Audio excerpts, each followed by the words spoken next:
কুত্তা ঢুকে গেল ভিতর থেকে। একটা ফকির সাহেব একটা কুকুরের বলছে, জানেন, একটা ফকির একটা কুকুরের বলছে, বলে তোর স্বভাব খুব খারাপ। কুকুর বলছে এমনি আমার স্বভাব খারাপ। বলছে কি হলো? বলে তোর 3টে অভ্যাস পাল্টা। ফকির বলছে কুত্তার, বলছে কুকুর। আর আমরা অনেক মুসলমানরা কুকুর পুষতে ভালোবাসি, 20,000 30,000 টাকা দিয়ে কুকুর পুষেছে, ঘরে তুলে রেখেছে, রহমতের ফেরেশতা আসবে না গো। তা কুত্তা বলছে কি কি স্বভাব খারাপ বল দেখি, যদি ঠিক করে নেওয়া যায়। ফকির বলছে প্রথম স্বভাব খারাপ, ওটা ঠিক কর। তুই ওই খালি দেয়ালে দেয়ালে মুতিস কেন? কি গো, কুকুর কোনোদিন দেখেছেন নিচে পেশাব করছে? বলছেন না কেন? রাস্তাঘাটে কোনোদিন পেশাব করে না, একটা ঠ্যাং তুলবে, হয় গাছে নয় দেয়ালে, গাড়ির টায়ারে। করে না? করে না? হ্যাঁ, বাঁশের গায়ে। কুকুরের স্বভাব দেয়ালে পেশাব করা। তো বলছে আচ্ছা দেখছি ওটা ঠিক করা যায় কি। তো বললে আর কি খারাপ লাগে বল। ফকির সাহেব তখন বলছে যে তুই ফকির দেখলে ভুক ভুক করে ডেকে উঠিস কেন? আমরা তো মাঝে মাঝে পাড়ায় আসি, আপনার পাড়ায় ফকির আসে না? হ্যাঁ আসে। তো ফকির আসলে তুই ওরকম হু হু করে ডেকে উঠিস কেন? তুই কি চাস যে আমরা ভিক্ষা না করি? তো বলছে আর কি খারাপ বল। তখন ফকির সাহেব বলছে আচ্ছা রাত হলে তোরা চিল্লাস কেন? 3টে প্রশ্ন। কুকুর বলছে উত্তর নেবি? নেবে, বলো। যে 1 নম্বর হলো আমি ঠ্যাং তুলে পেশাব করি এই কারণে, জানি না আল্লাহর বান্দা হয়তো এই জায়গায় সেজদাও দিতে পারে। আর আল্লাহ তো পৃথিবীর সমস্ত মুসলমানদের জন্য গোটা পৃথিবী মসজিদ বানিয়ে দিয়েছে। তো আমি যদি জমিনে পেশাব করে দিই, নাপাক হয়ে গেলে তো নামাজ হবে না। কি হবে? ওই জন্য বান্দারা যাতে সেজদা দিতে পারে, আমি দেয়ালে পেশাব করি বা জমিনটা নাপাক করি না। জোরে বলুন সুবহানাল্লাহ। তো বলছে ওই ফকির দেখলে ডাকিস কেন, ছুটে আসিস কেন, অন্য কেউ আসলে তেমন করিস না। বলে শোনো, আল্লাহর কাছে চাওয়া বাদ দিয়ে মানুষের দ্বারে দ্বারে তোমরা হাত পাচ্ছ, আমি চাই যাতে এই অভ্যাসটা তোমরা পাল্টে দাও। এই জন্য ফকির দেখলে ঘেউ ঘেউ করি। তো বলছে ওই রাত্রিবেলা হু করে ডেকে উঠিস কেন? তখন কুকুর বলছে লোক জেনা করেছে, মদ খেয়েছে, চুরি করেছে, তাস খেলেছে, জুয়া খেলেছে দিনের বেলা, তো রাতের বেলা আল্লাহর কাছে তওবা না করে ঘুমাবে। আমি তো ডেকে ডেকে আল্লাহওয়ালা ব্যক্তিদের, গুনাহগারদের ডেকে দিই যাতে না ঘুমিয়ে আল্লাহর কাছে গুনাহ ক্ষমা করে নিতে পারে। জোরে বলুন সুবহানাল্লাহ। এই কুকুর দুটো না গেলে বক্তব্যটাই বার হতো না। কি বুঝলেন? প্রত্যেকটা প্রাণীর কাছ থেকে শিক্ষা নেওয়ার আছে বাবা। এমন কোন যুবক কি দাঁড়িয়ে আছে, বিয়ে হবে নাই, বিয়ে হবে ভালো সুন্দরী স্ত্রী চাই, পরেশগার মুত্তাকি মেয়ে চাই, 5,000 টাকা দেব, আর বিবি যার খারাপ তার দুনিয়াটা খারাপ। বিয়ে করার সময় বাবা ফেসবুক থেকে বিয়ে করো না, কপাল পুড়ে যাবে। হ্যাঁ, নামাজি পরেশগার দেখো, দিনদার কিনা দেখো। বিয়ের আগে বলছে হুজুর হট মেয়ে চাই। তো হট মেয়ে থেকে বিয়ে করলে আর সংসারে অশান্তি হলে এখন তাবিজ নিচ্ছ কেন? কি গো, তুমি চেয়েছো তো হট মেয়ে, তো চলে এসছে মাল, হট মাল চলে এসছে, জিন্সের প্যান্ট পরা মেয়ে।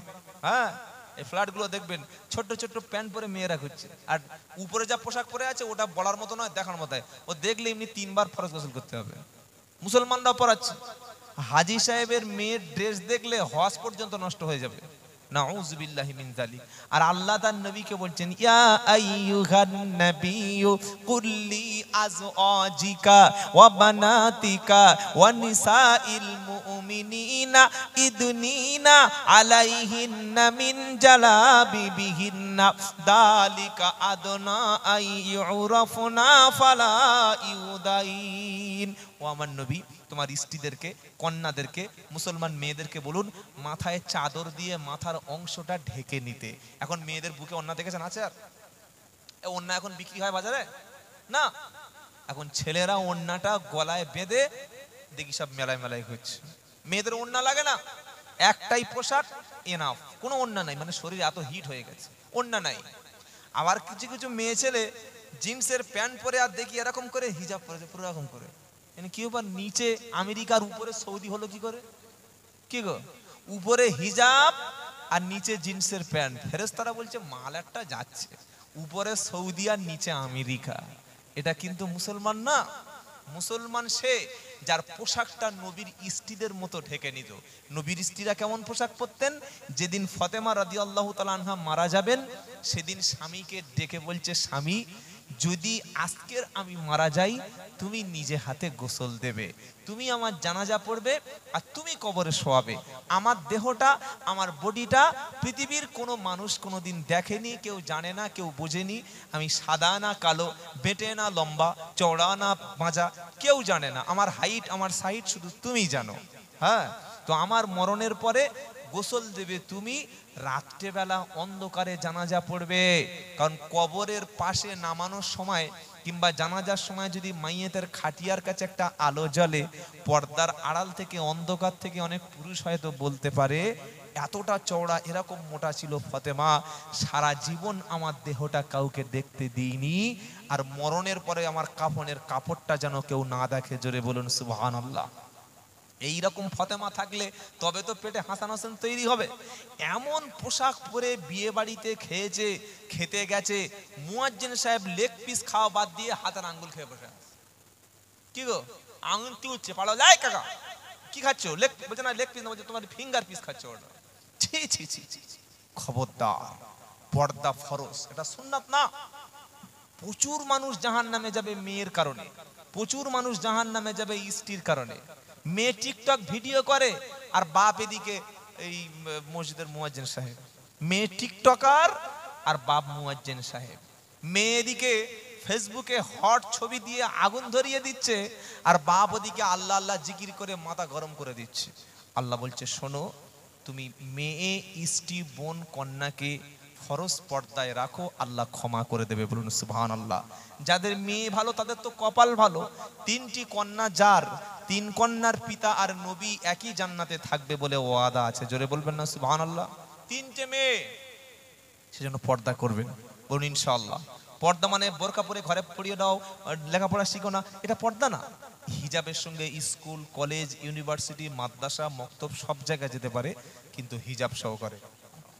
হানজালা শহীদ হলো, স্ত্রী গিয়ে বলল, নবী অবশ্যই যেন গোসল দেওয়া হয়। আমার নবী গোসলের ব্যবস্থা করতে যাবে। হানজালার স্ত্রীর কথা শুনে গোসলের জন্য পানি রেডি। আমার আল্লাহ বলছে, নবী দুনিয়ার কোনো পানি, দুনিয়ার কোনো ব্যক্তির দিয়ে হানজালার গোসলের প্রয়োজন নাই। আল্লাহ নূরের তৈরি ফেরেশতা দিয়ে হানজালার শাহাদাতে আমার আল্লাহ এত বেশি খুশি হয়েছে, আসমানের ফেরেশতা দ্বারা আর জমজমের পানি দিয়ে হানজালার গোসল হবে। জোরে হবে না? আমরা তো সেই জাত। কি গো, জঙ্গে ওহদ, জঙ্গে বদর, আরো জঙ্গ কারবালা, শহীদ হলো হাসান হোসেন, আরো হলেন হানজালা। আল্লাহুম্মা। কেউ যদি বাচ্চার কপালে এখানে টিপ দেয়, টিপ, অনেকে দেখবেন এখানে কপালে টিপ দেয়, তাই না? তো সব লোক বলছে, বাবা তোমার এখানে বাচ্চার কপালে টিপ দিয়েছে কেন? বললে ওসব তোমরা মৌলবীরা বুঝবে না।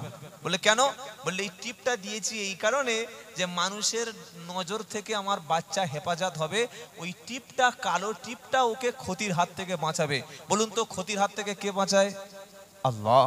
কেউ যদি মনে করে কালো টিপটা আমার বাচ্চাকে ক্ষতির হাত থেকে বাঁচাবে, তার মানে এই কালো টিপটাকে, কালো দাগটাকে ও দ্বিতীয় আল্লাহ বানিয়ে দিল। শিরিক থেকে সবসময় বেঁচে থাকবো। বলুন ইনশাআল্লাহ। ভালো মন্দ করার মালিক হলেন আল্লাহ। গাইবের খবর বিশ্বাস করলে ঈমান চলে যায়। অনেকে আছে হাত গুনিয়ে দেয়, অনেকে আছে সোনার মাদলির মধ্যে 8টা ধাতু।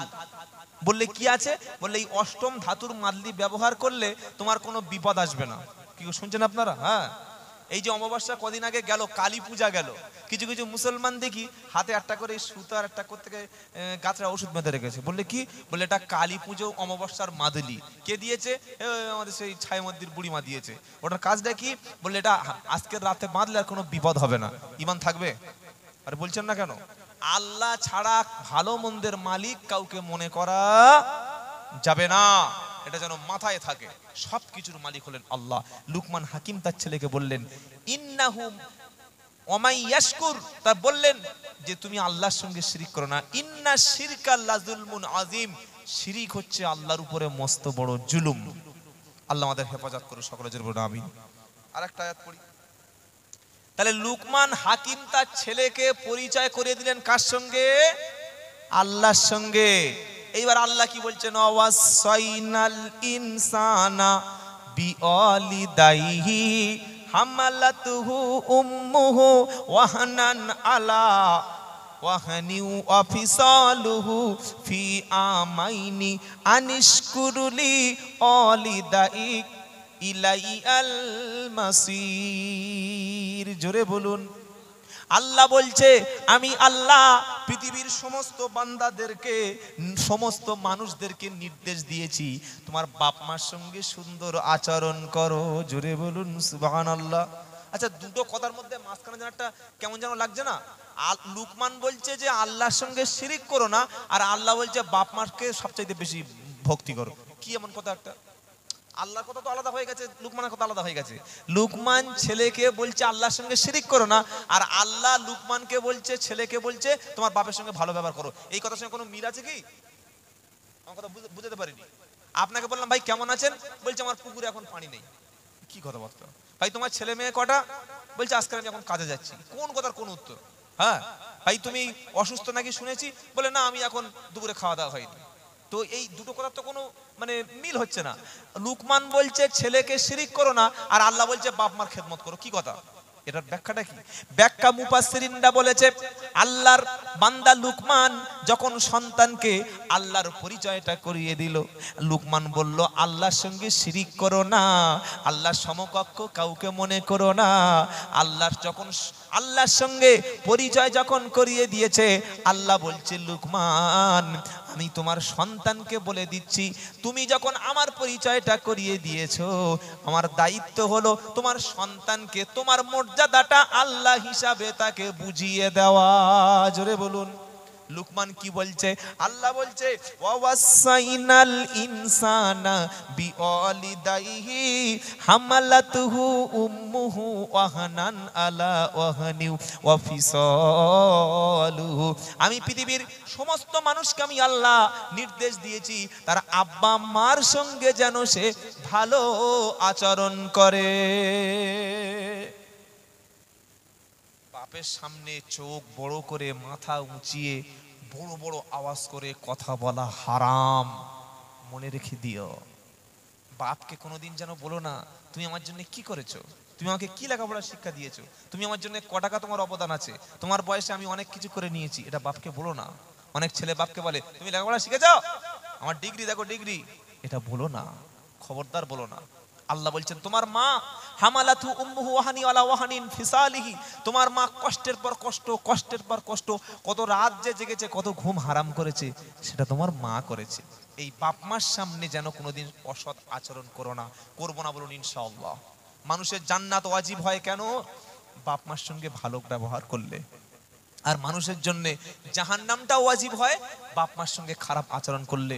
আল্লাহর কসম আপনারা শুনলে অবাক হবেন, আমরা মনে করি বক্তা সাহেবের দোয়া করলে কবুল হয়। কি মনে করি না বাবা?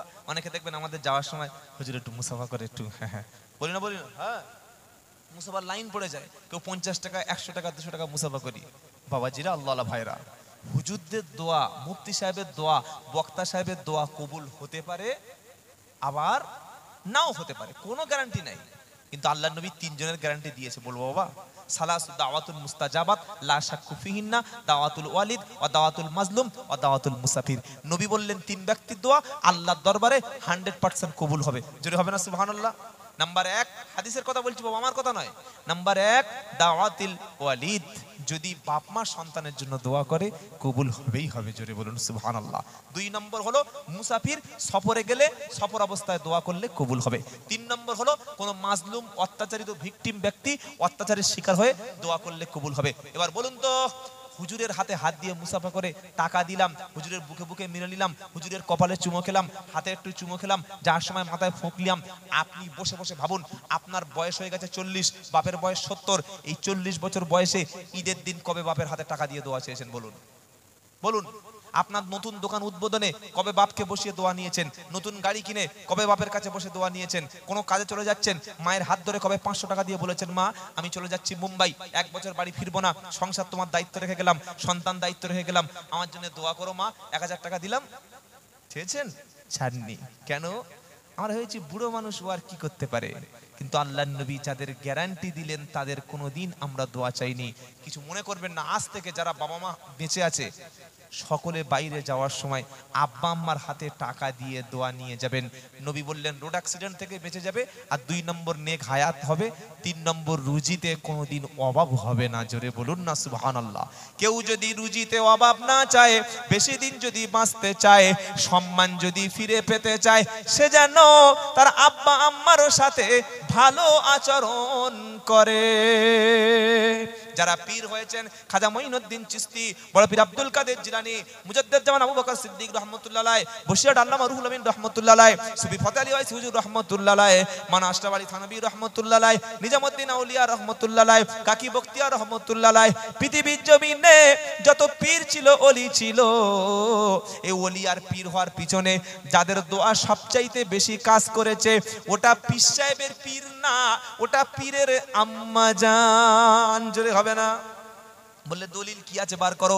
বড় পীর আব্দুল কাদের জিলানী তিনি যখন মাদ্রাসায় চলে যাচ্ছে, আম্মা জান জামার আস্তিনের মধ্যে কিছু টাকা তাকে ভরে দিল, আল্লাহর কাছে দোয়া করলো, আল্লাহ আমি তাহাজ্জুদ কাজা করি না, আমিও কোরআনের হাফেজা, আমার বাচ্চাকে আমি তোমার দিনের রাস্তায় দিয়ে দিলাম, আমি মা হিসাবে দোয়া করলাম, আমার আব্দুল কাদেরকে তুমি শ্রেষ্ঠ একটা ওলি বানিয়ে দাও। জোরে হবে না? তুমি ব্যবসায় লাভ চাইছো আর বাপ মাকে মিলাদের দিন বাপ মার কোনো খবর নেই। বাড়িতে যেদিন তোমার বাড়িতে মিলাদ হচ্ছে, হুজুর চলে এসছে, এত খাবার সাজিয়েছে, প্লেটে আর জায়গা নাই, খাবারের নাম ভুলে গেছে, হুজুর খালি ছবি তুলে আর বউকে পাঠাচ্ছে, বলে এই দেখ আমার যত্নটা দেখ। কি গো? বাপ পাশের ঘরে বসে আছে। আমি বললাম ভাই তোমার আব্বা বেঁচে আছে? বলে হ্যাঁ ওই বুড়ো বুড়ো বুড়ো, ওই তো তোমার পীর, ওই তো তোমার জন্মদাতা। বাপকে বুড়ো বলছো কোন লজ্জায়? ওগো বাপ হলো তোর কাবা শরীফ, মা হলো তোর মদিনা, এমন মাকে যেন কখনো ভুলে তুমি যেও না, এমন মাকে কখনো যেন ভুলে তুমি যেও না, খেতে চাইলে খেতে দিবি, কষ্ট যেন দিবি না, বাপ হলো তোর কাবা শরীফ, মা হলো তোর মদিনা। জোরে হবে না? কষ্ট করে বড় করে মানুষ তারা করেছে, কষ্ট করে বড় করে মানুষ তারা করেছে, তাদের দোয়ায় তুমি ওগো সবকিছু ওই পেয়েছো। আপনি যদি আপনার মাকে কথা না বলেন, মাকে যদি খেতে না দেন, আল্লাহর কসম বলছি মা কোনোদিন বদদোয়া করে না। করে? এই বলছেন না কেন করে? আমি হারাম করে আব্দুল্লাহ জুবাইর করি, আমরা বক্তারা করি, 2000 টাকা কম দাও, গাড়িতে উঠে বলবে আল্লাহ এই গ্রামের লোকে ধ্বংস করে দাও, এদের জলসা 12টা বাজিয়ে দাও। করি না? করি না? কি হুজুর করেন তো? হুজুর করে না, আমাদের অনেক বক্তা আছে, খালি 1000 টাকা কম দিয়েছি, গাড়িতে উঠে বলছে তোদের বদদোয়া করে দিলাম। আর সাধারণ লোক মনে করে ও সর্বনাশ, হুজুরের বদদোয়া না, পৃথিবীতে একজনের বদদোয়া ভয় করবেন, সেটা হচ্ছে বাপ মার বদদোয়া। ফু দিলে কপাল খুলে যাবে, সন্তানের মাথায় হাত রাখলে বড় আল্লাহর ওয়ালা বানিয়ে দেবে। আর বাপ মা যদি একবার তোমার সঙ্গে কথা বন্ধ করে দেয়, বাপ মা যদি মুখ ফিরিয়ে নেয়, আল্লাহর রহমত বন্ধ। নবী বললেন মিশকাতের হাদিস, কোন সন্তান যদি সকাল পর্যন্ত তার আব্বা আম্মার উপরে খুশি থাকে, কোন মা যদি তার সন্তানের উপরে খুশি থাকে, আব্বা যদি সন্তানের উপরে খুশি থাকে, ওই রাত্রেবেলা সন্তান যদি মারা যায়, ফজর পর্যন্ত আল্লাহ জান্নাতের সব দরজাগুলি তার জন্য খুলে রেখে দেয়। জোরে বলুন। আপনি পীরকে খাওয়ান, আমাকে হাদিয়া দিন, তা না হলে আমি বাঁচবো কিভাবে? কি গো, আপনাদের হাদিয়ায় তো আমাদের সংসার চলে, আপনাদের হাদিয়ায় তো আমরা গাড়ি কিনি, আপনাদের হাদিয়ায় তো আমাদের বড় বড় বাড়িগুলো হয়। কিন্তু ঠকাবো না, আপনি হাদিয়া দিচ্ছেন দিন, কিন্তু বাপ মাকে কখনো অপমান করো না। বাইজিদ বুস্তামি রহমতুল্লাহ আলাইহি পীর কি করে হলো, ওলি কি করে হলো, সারা জীবন পীরের ঘটনা শুনেছেন, কিন্তু পীর চিনতে এখনো পারেননি।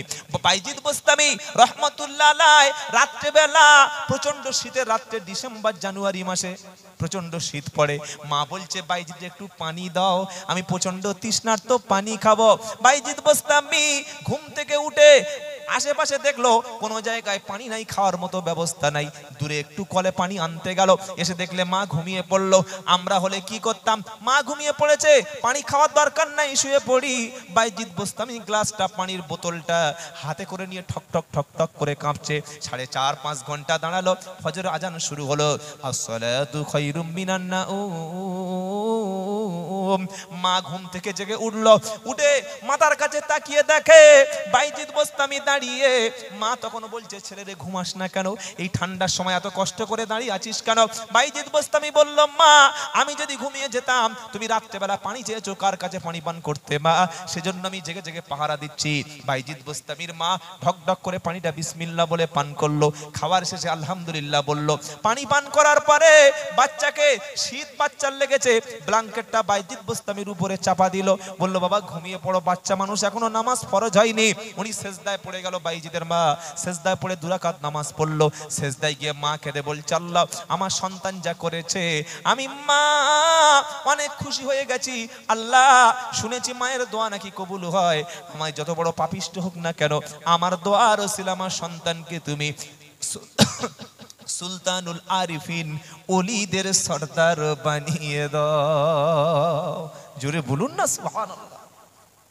আল্লাহ দোয়া কবুল করেছে না করেনি? আমরা সকলে জানি বাইজিদ বোস্তামি বিশ্ববিখ্যাত একজন ওলি, একজন মুহাক্কিক, একজন মুহাদ্দিস ছিলেন। ও আল্লাহ ওয়ালা ভাইরা, কোন দিকে ছুটছো? কার পিছনে ছুটছো? ছোট, বাপ মাকে অখুশি যেন করো না। এটাই তোমার জান্নাত, এটাই জাহান্নাম। যেদিন তোমার বাড়িতে মিলাদ হবে, বক্তার পাশে আব্বাকে বসিয়ে দাও। বাপকে জিজ্ঞাসা করো, আব্বা তুমি কি সত্যি আমার উপরে রাজি আছো? বলুন তো, আপনি আমাকে কিছু টাকা দেবেন, আজকে কি দেবেন জানি না, জানার প্রয়োজনও নাই। আর আমি সেই বক্তা নই যে এত টাকা না দিলে আমি যাবো না, এরকম ওই কথা আমি কাউকে বলি না। যা দেবেন আলহামদুলিল্লাহ, না দিলেও আলহামদুলিল্লাহ। শুনছেন আপনারা? হ্যাঁ, 5 জন পেশাদারির মধ্যে আমাকে ফেলবেন না। এইবার আমাকে টাকা দিলেন, আমি বাড়ি চলে গেলাম, দোয়া করে গেলাম। এটা হতে পারে কবুল, নাও হতে পারে কবুল। মিলাদের দিন, জলসার দিন, বাপকে পাশে বসিয়ে বাপ যে খাবারটা খেতে চায় সেটা একটু খেতে দেবেন। মা যে খাবারটা পছন্দ করে, বাজার থেকে একটু মিষ্টি মায়ের মুখে দিলেন, দিয়ে বললেন, মা তুমি সত্যি আমার উপরে রাজি আছো তো? আব্বা তুমি সত্যি আমার উপরে রাজি আছো তো? বাপ মা যদি বলে, রে বেটা আমি তোর উপরে রাজি আছি বেটা, তুই আমার একমাত্র কলিজার টুকরা, এইটা যদি কোনো সন্তান তার বাপ আর মায়ের মুখ থেকে হাসি মুখে বার করে নিতে পারে, ওই অবস্থায় যদি আপনার মৃত্যু হয়, আপনি জান্নাতি জান্নাতি জান্নাতি। জোরে বলুন সুবহানাল্লাহ। এ বাবাজিরা, আল্লাহ ওয়ালা ভাইয়েরা, আমি চলে যাব টাকা নিয়ে, কাল সকাল থেকে কমিটি ফোন করলে আমি আর তুলব না। আপনি কঠিন বিপদে পড়লে আপনার বাড়িতে আমার আসার কোনো প্রয়োজন নাই 1 বছরের আগে। কিন্তু বলুন তো, আপনার আব্বার, আপনার আম্মা, যাদের সঙ্গে আমরা দুর্ব্যবহার করেই বসে আছি, কাঁদিয়েছি, চোখের পানি ফেলেছি, খেতে দিইনি, কষ্ট দিয়েছি, আপনি আল্লাহ না করুক কঠিন বিপদে যদি পড়ে যান, ওই বৃদ্ধ মানুষ যে হাঁটতে পারে না আপনার বাবা, যিনি হাঁটতে পারেন না, লাঠি নিয়ে চলেন আপনার মা, যখন শুনেছে ছেলে কষ্টে আছে, ছেলে হসপিটালে, গাড়িতে গিয়ে ছেলের কাছে বলছে, বাবা এত বড় রোগ হলো, কই আমাকে তো বললি না, তোর খুব কষ্ট হচ্ছে বাবা। মাথায় হাত দিয়ে যখন মা ছেলের মাথায় হাত বুলিয়ে দিয়েছে, সন্তানের অর্ধেক রোগটা তখন সুস্থ হয়ে গেছে। জোরে বলুন সুবহানাল্লাহ। তুমি হজে গেছো 5 লাখ টাকা খরচ করে, তোমার হজ কবুলের কোনো গ্যারান্টি কোনো হাজি দিতে পারবে না। আর আল্লাহর নবী বলেছেন, মায়ের মুখের দিকে তাকাও, আব্বার মুখের দিকে তাকাও, তাকিয়ে বলো যে এটা আমার সেই আব্বা, এটা আমার সেই জনম দুঃখিনী মা। এটা বলার সাথে সাথে তোমার আমলনামায় মকবুল হজের একটা নেকি আল্লাহ লিখে দেবেন। জোরে বলুন সুবহানাল্লাহ। তাই আমরা যারা সন্তান আছি, কিভাবে মায়ের সাথে কথা বলবো, আল্লাহ কোরআনে কোট করে দিয়েছে। ও বিশ্ববাসী, মায়ের সঙ্গে কথা বলবে কিভাবে শুনে রেখে দাও। আল্লাহর সিদ্ধান্ত, ওয়াকাদা রাব্বুকা আল্লা তা'বুদু ইল্লা ইয়াহু ওয়া বিল ওয়ালিদাইনি ইহসানা ইম্মা ইয়াবলুগান্না ইনদাকাল কিবারা আহাদুহুমা আও কিলাহুমা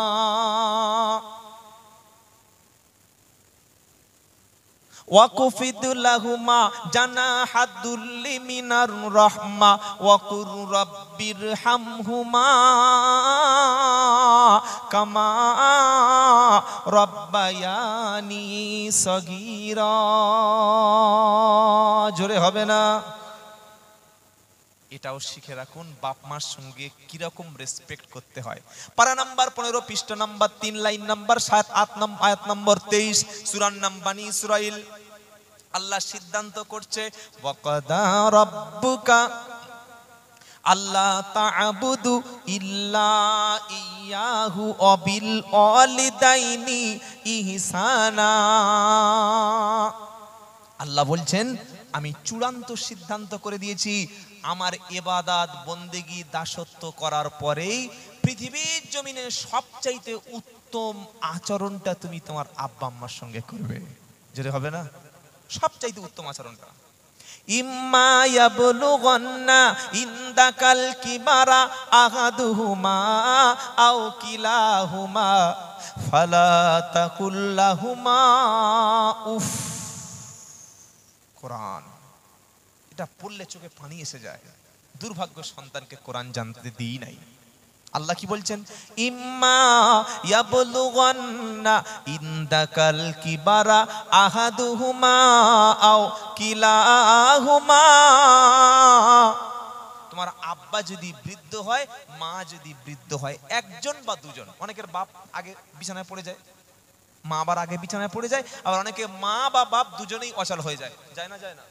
মা যখন বৃদ্ধ হবে তখন নিজে গোসল করতে পারে না, বাপ যখন বৃদ্ধ হবে আর তখন নিজে বিছানা করতে পারে না। দুজনে যখন অসুস্থ হবে তোমার উপরে পরিপূর্ণ ডিপেন্ডেন্ট। কি হয় না? বৃদ্ধ বয়সে বাপ মা তো সন্তানের উপরে ভরসা করে। তুমি হাত ধরে তুললে সে উঠবে, তুমি খাওয়ালে সে খাবে, তুমি ঘুম পড়ালে সে ঘুমাবে, তুমি খাবার না দিলে বাপ মার কিছু করার থাকবে না। বাপ মা অসুস্থ হলে তোমার চিকিৎসার উপরে সম্পূর্ণ নির্ভর করবে। কোরআন বলছে তারা যখন অসুস্থ হবে, তারা যখন বৃদ্ধ হয়ে যাবে, ফালা তাকুল্লাহুমা উফ।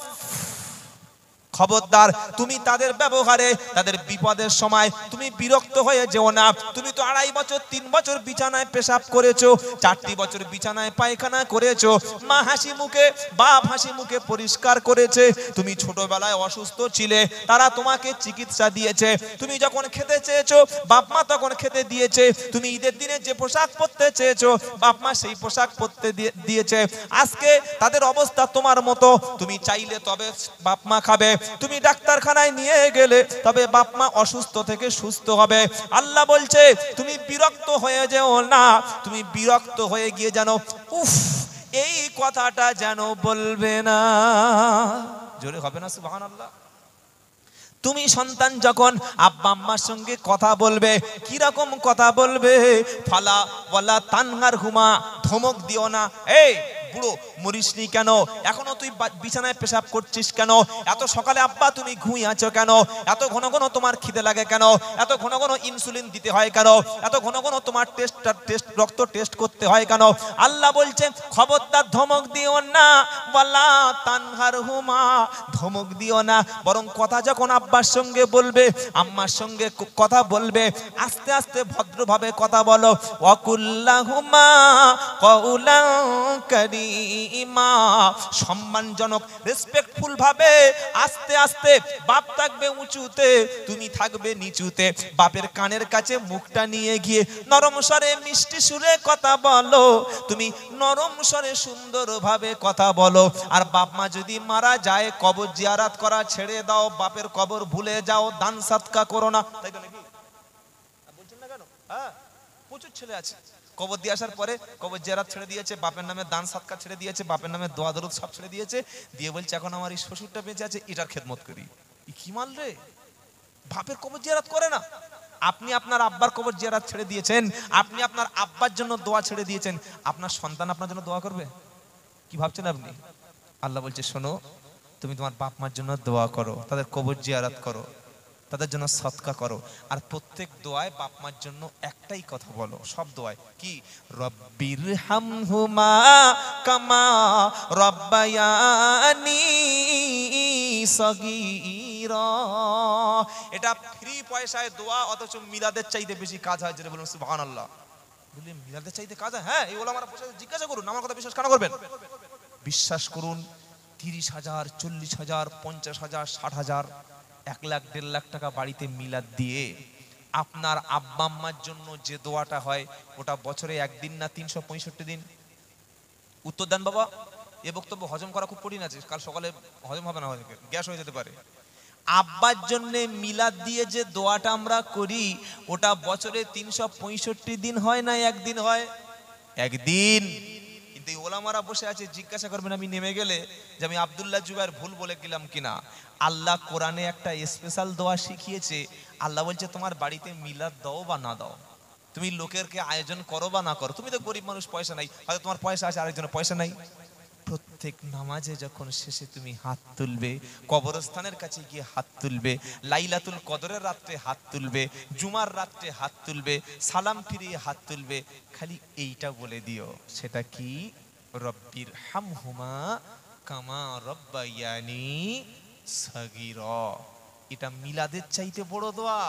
ওগো আল্লাহ, আমার আব্বা এবং আম্মা তাদের দুজনকেই তুমি রহম করো, আমি ছোট যখন ছিলাম তারা আমাকে যেভাবে রহমতের কোলে মানুষ করেছে।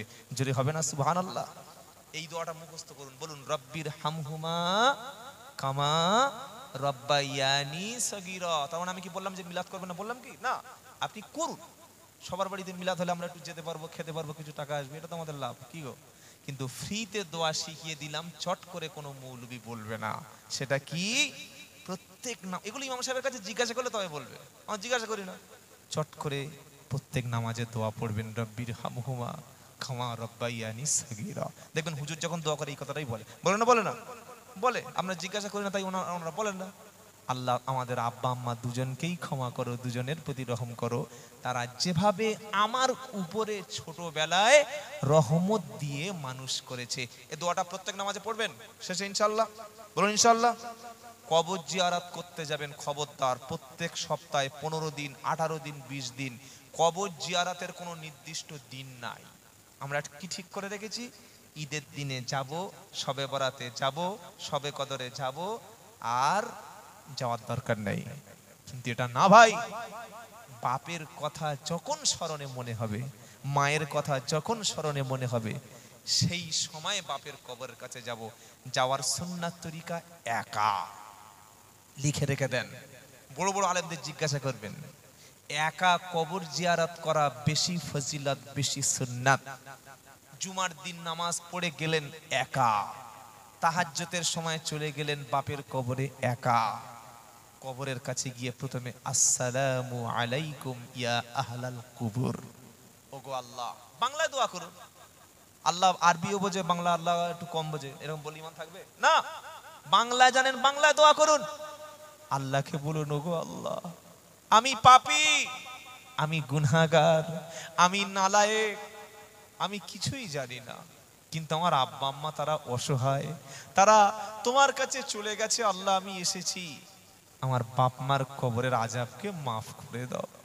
এটা যদি সন্তান বলতে পারে, আমার আল্লাহর ফেরেশতারা বলে, আল্লাহ বলে, ও ফেরেশতারা, সন্তানের চোখটা দেখ, সন্তানের চোখের দিকে তাকা, যে তার বাপের কবরটা ভুলে গেল না, মায়ের কষ্টটা ভুলে না গিয়ে গভীর রাত্রে বিছানাটা ত্যাগ করে বাপের কবরের কাছে দাঁড়িয়ে গেছে, মায়ের কবরের কাছে দাঁড়িয়ে গেছে, আর নিজে নিজে হাতটা তুলেছে আল্লাহর কাছে।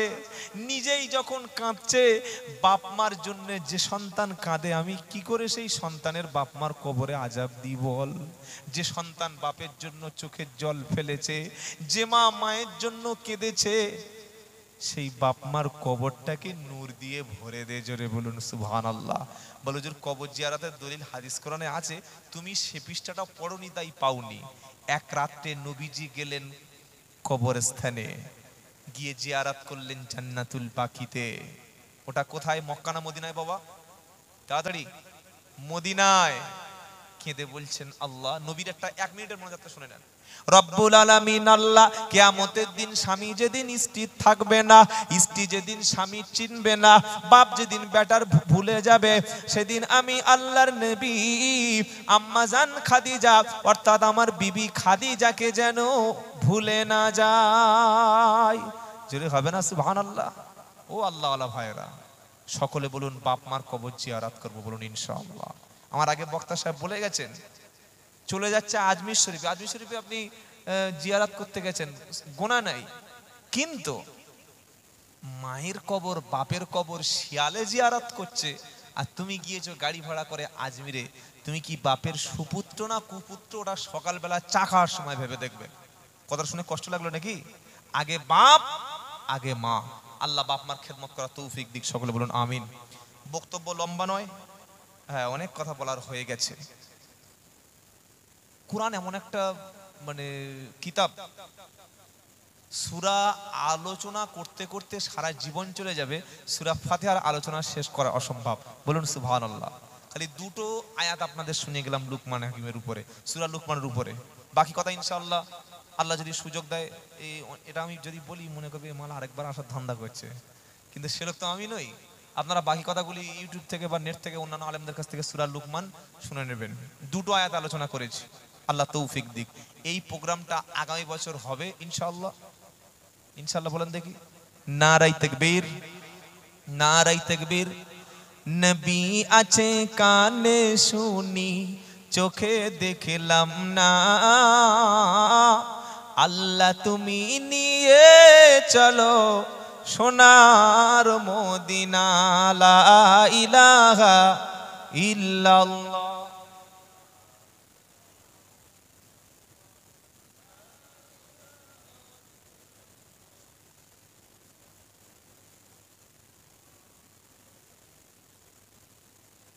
আল্লাহু আকবার।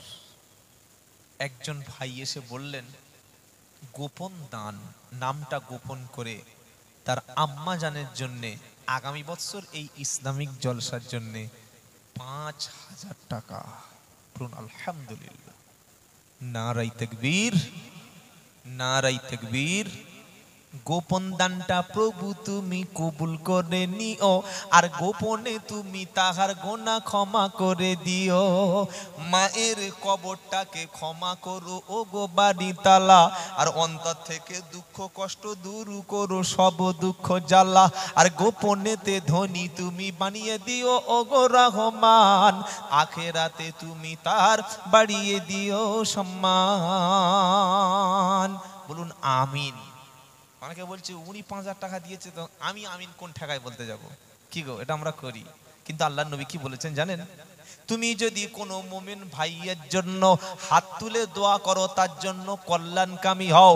তুমি যদি অন্য কোনো মুসলমানের পিছনে অসাক্ষাতে তার জন্য দোয়া করো, আমার আল্লাহ আগে ওইটা তোমার দেবে, পরে অমুক ভাইয়ের জন্য দিয়ে দেবে। সুবহানাল্লাহ।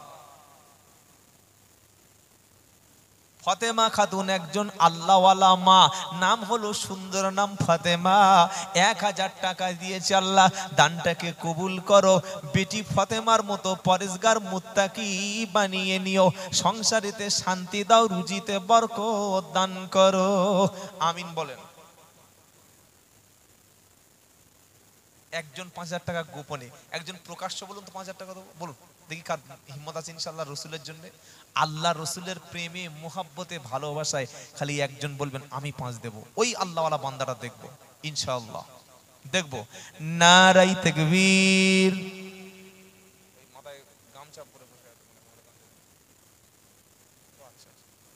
আচ্ছা ঠিক আছে, আর একজন কে হবে? 5, ঠিক আছে বাবা, চিন্তা করবেন না, হয়ে গেছে, চিন্তা নেই। নিয়ত করলে আল্লাহ একটা দিয়ে দেয়।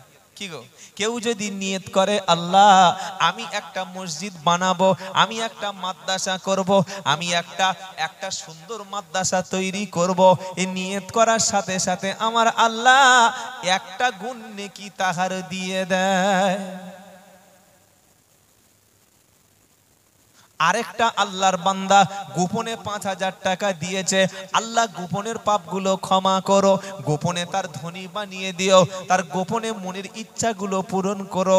রব্বানা কিয়ামতের দিন সবার সামনে তুমি যেন অপমান করো না, তাকে দিলে কি খুশি হয়, তুমি দিয়ে তার ভরপুর করে দিও। সকলে বলুন আমিন। নারায়ে তাকবীর, নারায়ে তাকবীর। 3 নম্বরে আল্লাহর কোন বান্দা আছেন নবীর প্রেমিক, দেখবো ইনশাআল্লাহ। আল্লাহ রসুলের আশিক, হাত তুলে বলবেন ইনশাআল্লাহ 5,000 টাকা দেব আগামী বছর জলসার জন্যে। আমি আব্দুল্লাহ জুবাইর কথা দিচ্ছি, রসুলের মোহাব্বত, আল্লাহর মোহাব্বত যার দিলে আছে, আল্লাহ রসুলের ভালোবাসায় যার দিলটা একটু কেঁপে যাবে, যার সম্পদটা আল্লাহ রাস্তায় একটু দিতে পারবে, আমার আল্লাহ মৃত্যু পর্যন্ত তাকে কখনো অপমান অপদস্থ করবে না। 3 নম্বর কোন ব্যক্তি আছেন ইনশাআল্লাহ, হাত তুলুন। আল্লাহ রসুলের মোহাব্বতে হাত তুলুন। আমার নবী বলল চলো সাহাবারা যুদ্ধে যাব, দিন ইসলামের জন্য আল্লাহ রাস্তায় জীবন দেব। ওই সময় হানজালা রাদিয়াল্লাহু তাআলা আনহু তিনি নাপাকি অবস্থায় স্ত্রীর সঙ্গে শারীরিক সম্পর্ক করেছেন, গোসল এখনো হয়নি। নবী যখন ডাক দিয়েছে এখনই, হানজালা রাদিয়াল্লাহু তাআলা আনহু ছুটে চলেছেন, তখনই মোটেও যাওয়ার জন্য বিলম্ব করেনি।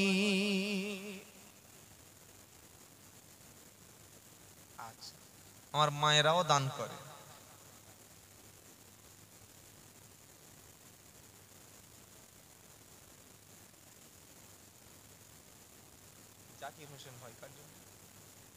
জাকির হোসেন ভাই এই মঞ্চে বসে আছে, আব্বা চলে গেছে, একটা পীর চলে গেছে, আর একটা পীর বেঁচে আছে। কি গো বাপমা পীর না, পীর না, আর পীর না হলে আর কি দোয়া কবুল হয়? কি শুনছেন আপনারা? একটা পীর চলে গেছে জাকির ভাইয়ের, আর একটা বড় পীর মা বেঁচে আছে। আল্লাহ জাকির ভাইয়ের আব্বা জানের কবর আযাবটা মাফ করে দাও, আম্মা জানকে হায়াতে তাইয়্যিবা সিহাতে কুল্লিহা দান করো। আয় আল্লাহ তাআলা আমার জাকির ভাইয়ের রুজিতে বরকত দান করো। শ্বশুর অসুস্থ হয়ে গেছে, আল্লাহ শ্বশুরকে সুস্থ করে দাও, কাজে কর্মে বরকত দান করো, নামাজি পরেজগার বানিয়ে দিও, ইসলামের উপরে তুমি কায়েম রেখো। সকলে বলুন না আমিন, সকলে বলুন আল্লাহুম্মা আমিন। আর একজন বলুন ইনশাআল্লাহ 5,000 টাকা। আর কে আছেন বলুন ইনশাআল্লাহ। আর একটা আল্লাহওয়ালা ব্যক্তি বলুন 5 আছেন আল্লাহওয়ালা ব্যক্তি নিচে থেকে ইনশাআল্লাহ হাত তুলে বলুন যে 5,000 টাকা দেওয়ার মতো হিম্মত আল্লাহর জন্য আমি দেব। আমার নবী যখন বলল যুদ্ধে চলো, হানজালা রাদিয়াল্লাহু তাআলা আনহু গোসল করা সময়টুকু পেলেন না, ছুটে চলে গেল। যখন জিহাদে ময়দানে শহীদ হয়ে গেল, হানজালার স্ত্রী তখন আল্লাহর নবীর কাছে গিয়ে বললেন, আল্লাহর নবী আমার স্বামীকে যেন গোসল দেওয়া হয়। কি সুন্দর নাম! কোরআন শরীফে একটা সূরা আছে, সূরার নাম হলো ইমরান।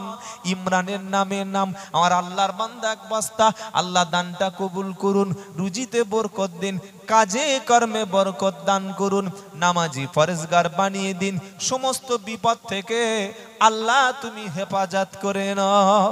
সকলে বলুন আমিন। 3টে হয়ে গেল। 4 নম্বর আর একজন। 4 আর 5 দুটো বলুন, ঝামেলা চুকে যাবে। 4 আর 5 বলুন। 4 নম্বরে ও ভাই ছেলেগুলোর বিয়ে হয়েছে, সব দাঁড়িয়ে যাবে, এক বস্তা করে চাল বল। এই পালাচ্ছে, এই পালাস না বাবা, মুখটা একটু দেখি। সব সোনার টুকরা ছেলে, চাঁদের মতো চেহারা। হ্যাঁ আল্লাহ কবুল করুন। মাশাআল্লাহ, মাশাআল্লাহ।